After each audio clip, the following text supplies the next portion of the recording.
नमस्कार दोस्तों, आप सभी का मेरे चैनल में बहुत बहुत स्वागत है। तो गर्मियों का मौसम जाने वाला है और बारिश का मौसम स्टार्ट होने वाला है। तो हमें बारिश के मौसम के पहले ऐसे कुछ काम होते हैं किचन के, जिसे पहले ही कर लेने से बहुत ही हेल्प होती है। अगर वही बारिश स्टार्ट हो जाती है तो फिर बहुत ही प्रॉब्लम होता है और हम वो काम नहीं कर पाते, हमें बहुत ही नुकसान भी होता है। तो मैंने तो सारे काम कर लिए हैं। तो क्या आपने अपने किचन के काम कर लिए हैं जो बारिश से पहले कर लेना चाहिए? तो चलिए मैं आप लोग को दिखाती हूँ मैंने क्या क्या काम कर लिए हैं। और पूरे आप भी सोच रहे होंगे कि ये नीम के पत्ते का किचन में क्या काम, जिससे मैं ये पत्ते तोड़ रही हूँ, लेकिन ये हमारे किचन में बहुत ही काम आता है। आपको आगे वीडियो में देखने को मिलेगा। मेरी वीडियो कुछ दिनों से नहीं आ रही थी दोस्तों, क्या कर सकते हैं, हमारे यूट्यूब के काम के साथ साथ हमारा घर परिवार भी है, उसे भी देखना पड़ता है। तो कुछ दिनों से मैं बिजी थी, इसलिए मेरी वीडियो नहीं आ रही थी। लेकिन अब मेरी वीडियो लगातार आएगी, मतलब हफ्ते में 3 दिन मेरी वीडियो आती है तो आएगी। तो ये मेरे फर्स्ट टिप्स हैं। इसमें ये हमारे जो मुरकू और फिर ये चावल के पापड़, आलू के पापड़ रहते हैं वो हैं। तो बारिश से पहले हमें इन्हें अच्छे से धूप दिखा देना चाहिए और फिर इसे रखना चाहिए, और वो भी पॉलीथीन में डाल के अच्छे से रख देना चाहिए ताकि इसमें हवा ना लगे। जब हवा लग जाता है तो इसमें नमी चला जाता है और ये फिर ख़राब हो जाते हैं। तो इन्हें मैं बारिश से पहले धूप दिखा के अच्छे से और इसे रख देती हूँ। फिर ये रहा धनिया। तो मैं हमेशा पिसे हुए धनिया मतलब घर में पिसाती हूँ, उसे यूज़ करती हूँ। मैं कभी भी मार्केट का जो मसाला धनिया का, चाहे मिर्च का, हल्दी का, मैं यूज़ नहीं करती हूँ। आप तो जानती हैं जो घर में मतलब तैयार किया हुआ मसाला रहता है उसका टेस्ट अलग ही रहता है और मार्केट का अलग ही रहता है। तो मैं सारे मसाले को बारिश से पहले इसे अच्छे से धो के और सुखा के और पिसवा लेती हूँ, जिससे हमारा पूरा बारिश मतलब 3-4 महीना आराम से चल जाता है, क्योंकि उसके बाद तो कोई परेशानी नहीं होता है, कभी भी आप पिसवा सकते हैं। लेकिन बारिश से पहले ये सब काम कर लेना बहुत ज़रूरी होता है। तो मैं इसे अच्छे से रख दूँगी और इसे साफ़ डब्बे में रख के और मैं पॉलीथीन में डाल के इसे भी रखूँगी ताकि ये नमी ना लगे इसमें और ये ख़राब ना हो। तो इधर ये जीरे और काली मिर्च हैं, तो इन्हें भी मैं पीस के रखूँगी। वैसे तो धनिया बहुत सारा था तो मैं इसे मार्केट में पिसवाई थी, जहाँ गेहूँ पिसवाते हैं। फिर इधर ये रहा पोहा। जब भी बारिश स्टार्ट होता है उससे पहले अगर आपके पास पोहा बचा हुआ है पुराना तो आप इसे यूज़ कर लीजिए या फिर थोड़ा सा मंगाइए। इसी तरह से ये फली के दाने भी होते हैं, तो इसे बारिश में थोड़ा थोड़ा ही मंगाना चाहिए। अगर आपके पास पहले से है तो इसे धूप दिखा दीजिए और फिर इसे रखिए और जितना जल्दी हो सके यूज़ कर लीजिए और फिर थोड़ा थोड़ा मंगाइए। फिर इसी तरह से हमारे ये सूजी रहा। सूजी भी बारिश में बहुत जल्दी ही ख़राब होता है। तो ये मेरा पैकेट वाला सूजी है, तो मैं तो पहले इसे मंगाई हूँ, तो इसे तो मैं फ्रीज में रखूँगी। कभी भी आप सूजी फ्रीज में रखिए तो ये ख़राब नहीं होता है। अगर आप बाहर रखना चाहते हैं तो आप इसे पहले भून लीजिए थोड़ा, फिर आप इसे रख सकते हैं बाहर में, नहीं तो आप इसे फ्रीज में रखिए तो ख़राब नहीं होगा। फिर इस तरह से ये मैदा है। मैदा भी अगर आप बाहर रखेंगे ना तो इसमें कीड़े लग जाते हैं, फिर बहुत ही हमारा पूरा नुकसान हो जाता है, ख़राब हो जाता है, तो हमें फेंकना ही पड़ता है। तो आप इसे भी फ्रीज में रखेंगे तो ये ख़राब नहीं होगा, फ्रीज में एकदम बिल्कुल भी अच्छा फ्रेश रहता है। इसी तरह से ये रहा हमारा गेहूँ।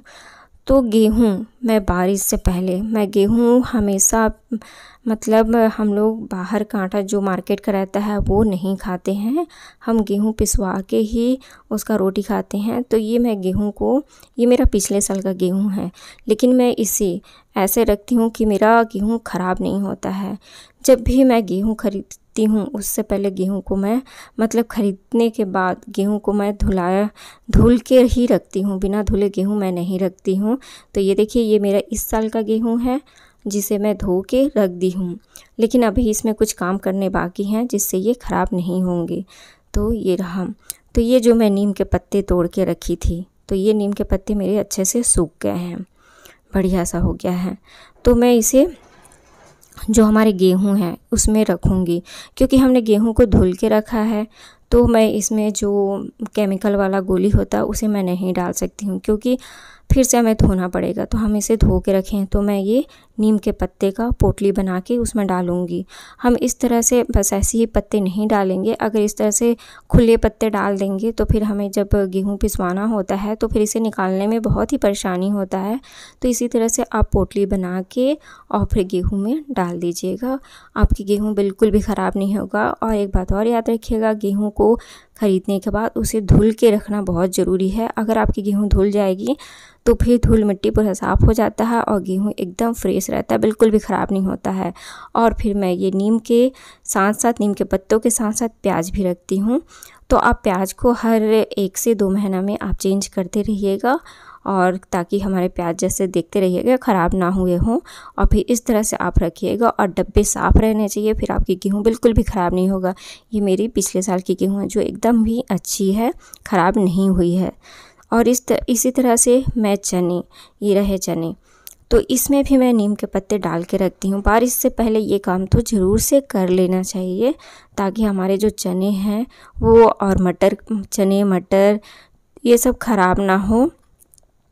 तो मैं सारे जो हमारे चने हैं, मटर हैं, उन सब में भी मैं नीम के पत्ते डाल के और एयर टाइट डब्बे में भर के रखूँगी। चाहे तो आप नीम के पत्ते के जगह में मेथी के पत्ते सुखा के डाल दीजिएगा, ख़राब नहीं होगा। इसी तरह से ये दाल को भी बारिश में स्टोर करके रखना बहुत ही मुश्किल होता है, क्योंकि इसमें बहुत ही जल्दी कीड़े लग जाते हैं, वो भी चने दाल में तो बहुत ही जल्दी लगता है।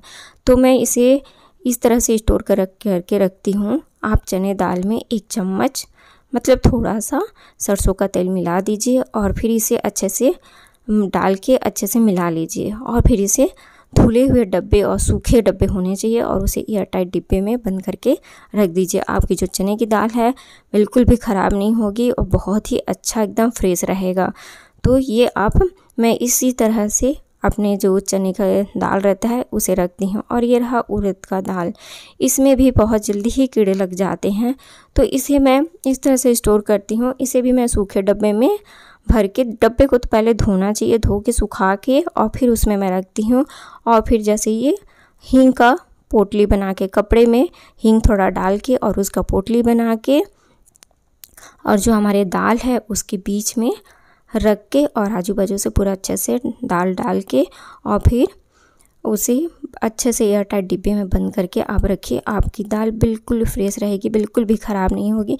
यही सब जो छोटे छोटे काम रहते हैं, टिप्स रहते हैं, अगर आप इस फॉलो करेंगे तो आपका भी नुकसान नहीं होगा और बारिश में कोई भी परेशानी नहीं होगा। तो मेरे टिप्स में सबसे अच्छा टिप्स आप लोगों को कौन सा अच्छा लगा कमेंट करके ज़रूर बताइएगा। अगर मेरी वीडियो आपको अच्छी लगे तो एक लाइक कर दीजिएगा। अगर मेरे चैनल पे आप नए आ रहे हैं तो मेरे चैनल को सब्सक्राइब कीजिएगा, वीडियो को लाइक कीजिएगा, शेयर कीजिएगा और कमेंट कीजिएगा, और बेल आइकन को प्रेस कर दीजिएगा, जिससे आने वाली वीडियो की नोटिफिकेशन सबसे पहले आपको मिलेगी। फिर मिलते हैं नेक्स्ट वीडियो में। धन्यवाद।